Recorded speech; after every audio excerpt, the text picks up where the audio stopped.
Hey everybody, David here, and today is another YouTube Spotlight video. Today's focus will be on Kristian Harloff. Kristian Harloff is a YouTube personality that I have been watching for almost 10 years now. I think this year is going to be the 10th year since I've been watching Kristian Harloff talk about movies and other things throughout the years as well, because he has expanded his horizons on the things he talks about. He doesn't just talk about movies anymore. He's talking about other things too, which I'll get to a little later. But I want to start off with how I found Kristian on YouTube and how I stuck with him and why I stuck with him for so many years and supported his channel and some of the other channels that he's been a part of. Yeah, that's right. Kristian Harloff has been part of many YouTube channels, and I want to talk about this right now.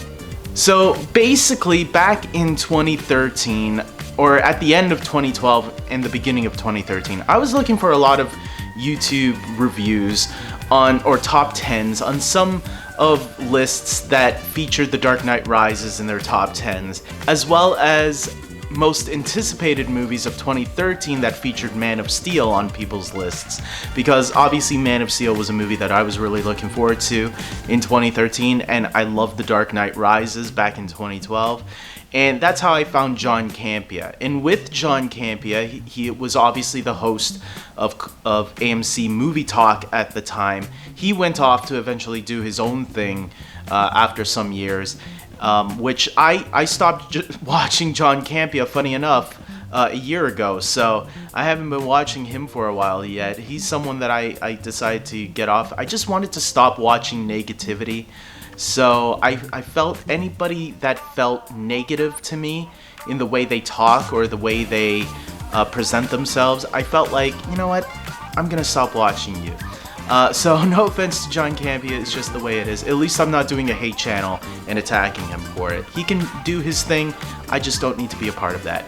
Kristian, however, I feel has represented himself in a really good way and respects people with different opinions, and I prefer that. I like people who are just chill. If he doesn't like something, he doesn't bash his head or his hand on the table and yell out, "This is what they should be doing! How can they do this or that?" And it's like, chill out. Kristian does it in a really cool way. Maybe it's the comedian part of him that also allows him to be really chill, because Kristian is obviously really funny.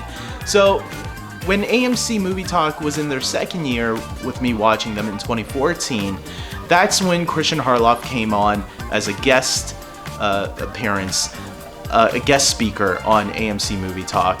And eventually Mark Ellis came on to the show too. Mark Ellis is kind of like Kristian's bro when it comes to the movie talk business. They haven't been together too much nowadays, or at least on camera, but back then they were together a lot. They used to run their own channel, the Schmoes Knows movie show. So when they were on AMC Movie Talk, I said one day, you know what, let me go check in their channel, because they keep plugging it, and I want to see what these two do, because these two are really funny. And funny enough, they did their own reviews, they had their own guests, they had their own panel, where John Campea was trying to emulate more of a sports talk radio show using the movie talk format. Kristian was more inspired by Howard Stern, and it definitely did feel like a radio show. And if you plug in your iPod or whatever you had at the time where you listen to podcasts, his show really did, the Schmoes Knows movie show really did feel like you're listening to a radio show, and I thought they did a really great job at emulating that. And that's why I hopped up on board and kept up to what they were doing. Now, back in the early days of the Schmoes Knows movie show, they were having these little games, and they called it the Schmoedown, right? The Movie Trivia Schmoedown. And at the time, it just seemed like it was more for fun. It was in their studio, and they would do these little things with friends that they knew. Eventually, when AMC Movie Talk transformed into Collider Movie Talk, and Kristian moved over there when he became a regular, him and Mark Ellis, that's when the Schmoedown started to really become bigger, because the person that owned Collider Movie Talk allowed them to use one of their studios to expand on their horizons. And the Schmoedown just got bigger from there. And I remember those early days of the Schmoedown were really great. And I thought the way Kristian expanded it by using a little bit of the wrestling. I'm not even a wrestling fan. And I really like the way he utilized the wrestling format where, you know, people are playing these characters and doing the performances a little bit and talking smack about the other contestants. That was a lot of fun at the time. I thought that was really cool. And obviously the movie trivia aspect is what really drew me into it, because as a movie nerd myself, I loved playing along. I loved keeping my own scores to seeing how far into the game I could get into it. And that's what made the Movie Trivia Schmoedown a lot of fun. Meanwhile, on the other side of things, to me, the late years of AMC Movie Talk and the early years of Collider Movie Talk were some of the best years, because those were the times when John Campea, John Schnepp, Kristian Harloff, and Mark Ellis were the four main dudes of the show. And that to me is when that was the best years of Collider and AMC Movie Talk. And I think even Kristian knows that a lot of fans love that era of Movie Talk, and it's kind of sad that eventually a lot of them stopped dropping off. And I think the nail in the coffin for that era was when John Schnepp passed away. That was a big thing. I made a whole video about John Schnepp's passing to send my condolences. And yeah, it was a tough time when that happened, and you can feel that was where the change was really starting to happen, because Kristian, you could tell, he even made this known that he didn't really want to be on Movie Talk anymore at that time. He was sticking with Collider Live, which was something relatively new at the time, and with that, he was allowed to go a little bit more out there, even though he will say that there was maybe some drama behind the scenes that we didn't get to see as fans. But yeah, the energy was maybe a little bit disappearing from him. It wasn't the same as it used to be. I still enjoyed Collider Live. I thought it was a great show where it definitely felt more like the Schmoes Knows movie show, but, you know, with the Collider brand.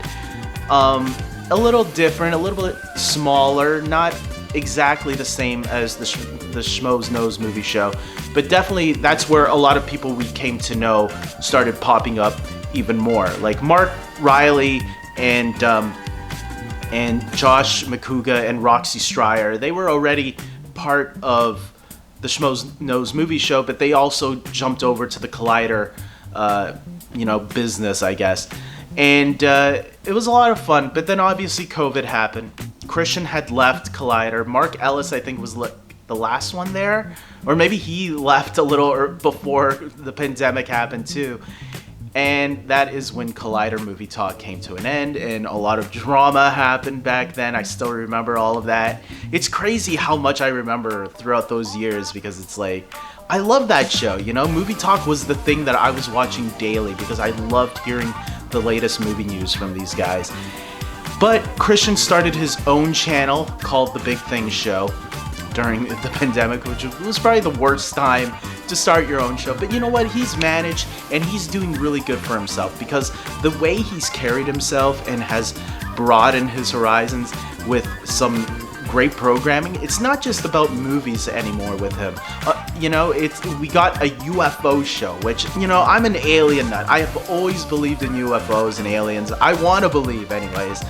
I seen my own UFO a long time ago when I was maybe a young teen, maybe 15, 16, 17, around there. I remember seeing something in the sky that I can't explain, and it was one of the craziest things that I ever seen. And I remember watching a documentary, and they described the exact same thing I saw, and I'm like, okay, that's not a coincidence. That has to be something.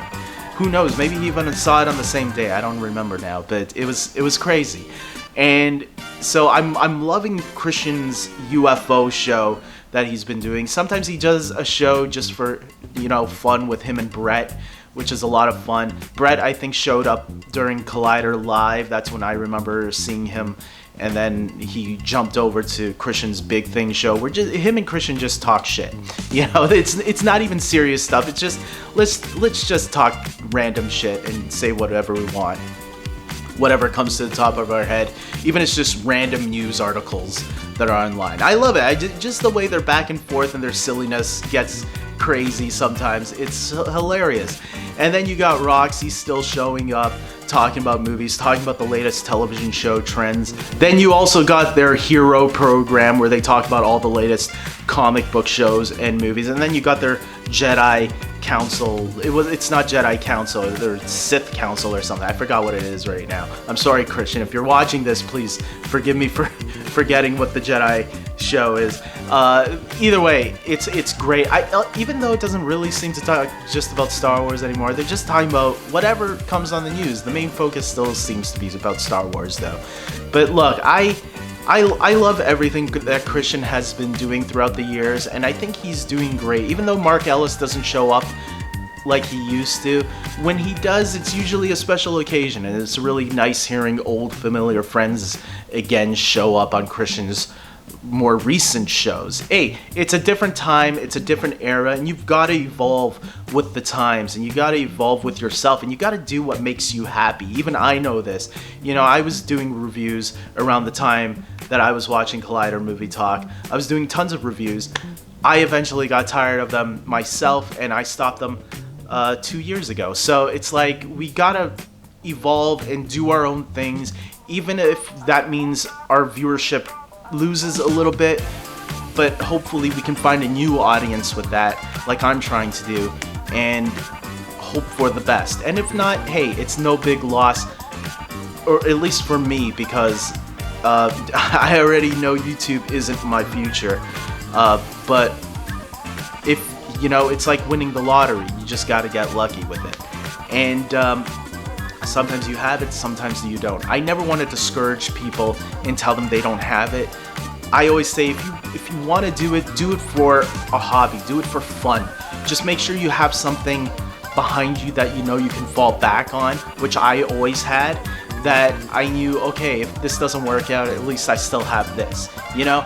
Don't go in thinking that you are gonna be like the next Kristian Harloff or any of these vloggers out there. You know, it's a lot of hard work, it's a lot of dedication, and the ones that really keep growing, like Kristian, I think are people that are definitely working hard at it and trying to make the best content that they can. And that's why I think Kristian, that's why I've been watching Kristian Harloff for 10 years now, man. It's because you keep putting out great content week after week, day after day, and I love it. And yes, most of the time I listen to you on podcasts, but sometimes when I have a chance to watch you on my television, I will. So with that being said, guys, if you haven't seen Kristian Harloff's channel, go and check it out. Even if I can throw one or two of you over there, to me that's better than nothing, because I want all of you who are watching my channel to get to know some of these other channels that I watch and love. So that way, hey, you know what, David likes that, let me go check those people out. Maybe he has good taste, and maybe you'll become a fan of those people too. So I am not egotistical where, you know, all the fans are for me. No, we can all share the wealth.